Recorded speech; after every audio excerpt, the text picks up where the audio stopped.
तो दोस्तों हम लेकर आए हैं कक्षा 10वीं। क्या हो रहा है ये?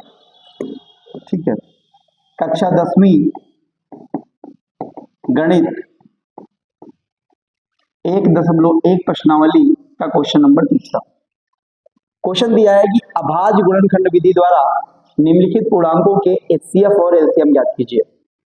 पहली संख्या आपको दी है 12, तो आपको 12 के गुणनखंड करने हैं।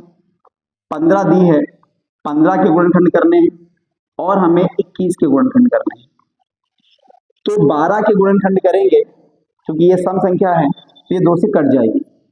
12 को 2 से भाग दोगे तो 2 छंग 12 और 6 को 2 से भाग दोगे 2 तिया 6, 3 को 3 से भाग दोगे तो 1। ऐसे 15 को 3 से भाग दोगे 3 25 15, 5 एकम 5, 21 को 3 से भाग दोगे 3 7 21, 7 एकम 7। 12 15 21 बहुत ही सिंपल गुणनखंड थे जो हमने कर लिए हैं। अब इनके हमें क्या करना है, इनका एचसीएफ और एलसीएम, एचसीएफ भी निकालना है और एलसीएम भी निकालना है। तो क्वेश्चन दिया है कि 12 के जब आपने गुणनखंड किए तो 2 कितनी बार आया था? 2 बार आया था। गुणा कितना है? 3 है। 15 के किए तो क्या आया था? 3 आया था। और क्या आया था? 5 आया था। ऐसे 21 के किए तो क्या आया? 3 आया है और 7 आया। एचसीएफ का मतलब आप समझते हो कि जो यहाँ पे कॉमन होगा। क्या दिख रहा है कॉमन? कॉमन 3 दिख रहा है। तो ये 3 है ना, देखो 3, ये 3, कॉमन कितना है? 3 है। एलसीएम करेंगे तो एलसीएम में छोटा नंबर क्या है? 2, तो ये लिख लेंगे, फिर कॉमन लिख लेंगे, फिर क्या बच रहा है? 5 और 7, ये लिख लेंगे। 2 का वर्ग कितना होगा? 4, 5 तिया कितना होता है? 15 और गुणा कितना होगा? 7। 15 को 4 से गुणा करोगे 15 चौको 60 गुणित 7 और इसे गुणा कर दोगे तो आ जाएगा 420। अगले क्वेश्चन पे चलते हैं। ऐसा ही सेम सिंपल क्वेश्चन है कि 17 23 और 29। देखो 17 भी एक अभाज्य संख्या है, 23 भी एक अभाज्य संख्या है, 29 भी एक अभाज्य संख्या है। तो जब अभाज्य संख्या है तो ये किसी और संख्या से कटेगा ही नहीं। 17 23 और 29 किसी और संख्या से नहीं कटेगा क्योंकि ये तीनों ही अभाज्य संख्याएं हैं। तो 17 के गुणनखंड जब हमने किए तो 17 गुणा 1, 23 के किए तो 23 गुणा 1 और 29 के गुणन किए तो 29 गुणा 1।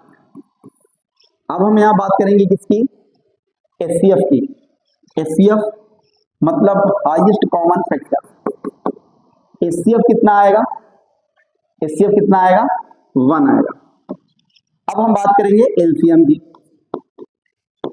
तो देखो एलसीएम में हम क्या करते थे कि यहां पे ढूंढते थे कॉमन, कॉमन मिलता था वो लिखते थे, उससे बड़ा नंबर लिखते थे।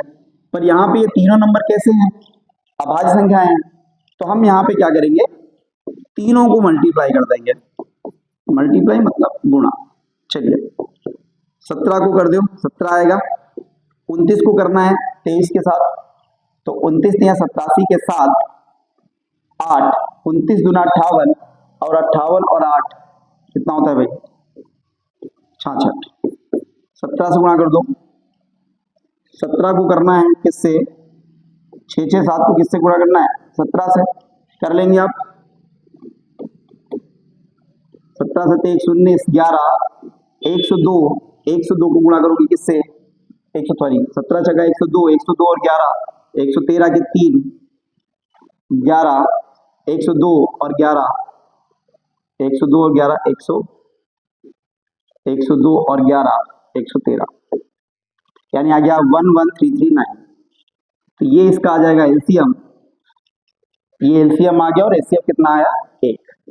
अगले क्वेश्चन तरफ चलेंगे। इसी का एक और दिया हुआ है क्वेश्चन 8 9 और 25। सिंपल है। 8 के जब आप गुणनखंड करोगे तो 2 से काटोगे तो क्या आएगा? 4, 2 से काटोगे तो क्या आएगा? 2 और 2 से काटोगे तो क्या आएगा? 1। ऐसे ही 9 से करोगे, 9 के करोगे तो 3 तिया 9 और 3 एकम क्या आएगा? 3।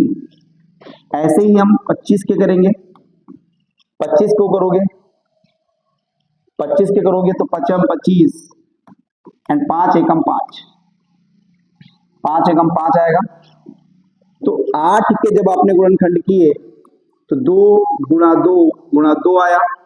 9 के किए तो 3 गुणा 3 आया।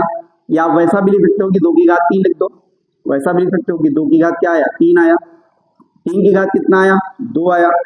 और 25 का क्या आया 5 की घात 2 आया। यहां देख रहे हैं कि एचसीएफ कुछ है ही नहीं, तो समझने के लिए आप यहाँ पे 1 से गुणा कर सकते हो। ये जो 1 बच रहा तो आप लिख सकते हो 1। अब एचसीएफ कितना आ गया है 1 आ गया। अब हम बात करेंगे एलसीएम की। तो एलसीएम में 2 की घात कितना आएगा 3 आएगा, 3 की घात 2 आएगा, 5 की घात 2 आएगा।